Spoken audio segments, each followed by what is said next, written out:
Bien. Je crois que si on a présenté un certain nombre de priorités très concrètes, le plus simple peut-être concernant notre esprit, c'est que nous soyons en situation. Nous sommes le mercredi 23 novembre 2011 et Dominique de Villepin vient de présenter ses mesures pour la relance, donc pour l'emploi. À 16 heures, Richard, dans la ville où il vit, va rencontrer avec des militants une délégation de la Chambre de commerce. Il sait que ce jour-là, à la même heure, Kamel rencontre une délégation de la Chambre de métier, que Véronique rencontre une délégation de l'Union professionnelle des artisans, tant et tant d'autres, les professions libérales, tant et tant d'autres professions qui font la vie et la richesse de notre économie.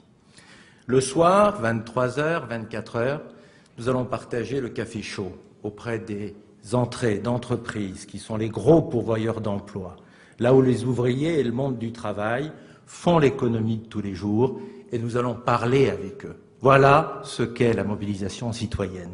Ce sera ça pour l'économie, ça pour la dépendance, pour la recherche, pour l'agriculture, pour tant et tant de domaines qui font notre vie quotidienne.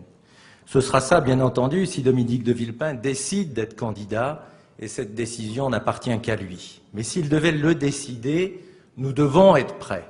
Et à bien vous connaître, nous serons prêts. Dominique de Villepin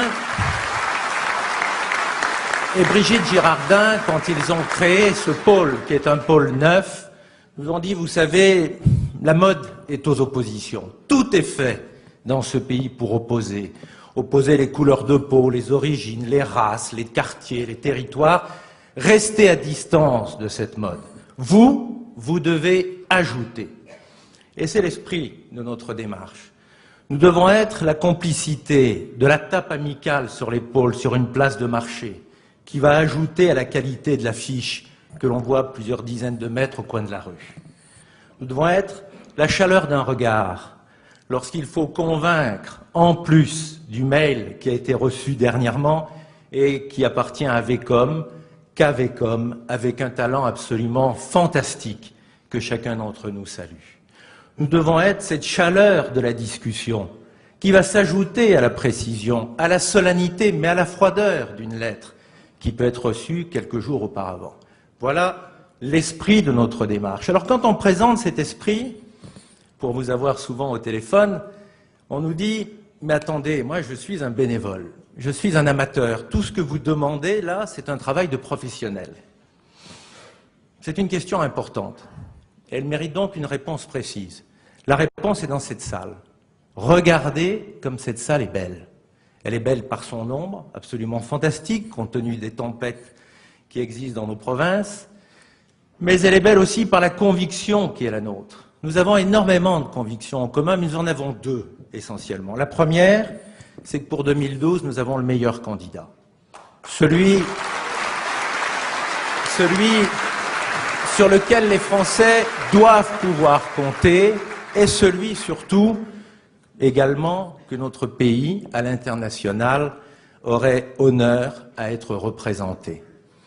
Mais nous avons une deuxième conviction, c'est que s'il devait décider d'être candidat, nous devons, à supposer que cela soit possible, essayer d'être au moins aussi bons que lui dans chacun de nos terrains de proximité. Et ça, c'est pas une question d'être bénévole ou amateur. Qu'est-ce qui fait vraiment la force des professionnels? C'est quelque chose qui ne se vend pas, qui ne s'achète pas. C'est pas un titre, c'est une affaire de cœur. C'est pas une expérience, c'est une affaire de mentalité.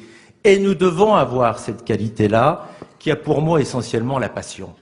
C'est la passion qui fera de nous de bons professionnels. C'est cette passion que nous pouvons saluer dans un certain nombre de professions. Par exemple, l'avocat, qui à la 4e plaidoirie défend toujours son dossier de son client, parce que ce n'est pas un numéro, mais parce que c'est une vie qui peut changer. C'est celle de l'infirmière qui va consacrer 5, 6, 7 minutes de plus, prendre la main de sa patiente, lui accorder de l'écoute, lui passer un souffle de vie, changer bien plus qu'une journée. Voilà ce que nous devons être dans nos engagements. Je sais qu'aujourd'hui, nous avons parfois énormément de difficultés parce que rien ne nous est épargné. Aucune critique, aucune calomnie, même aucun mépris. Ce que je sais aussi, c'est que cette passion, elle est déjà née. La preuve, c'est que nous sommes tous là. Mais il y a encore tellement d'autres signes.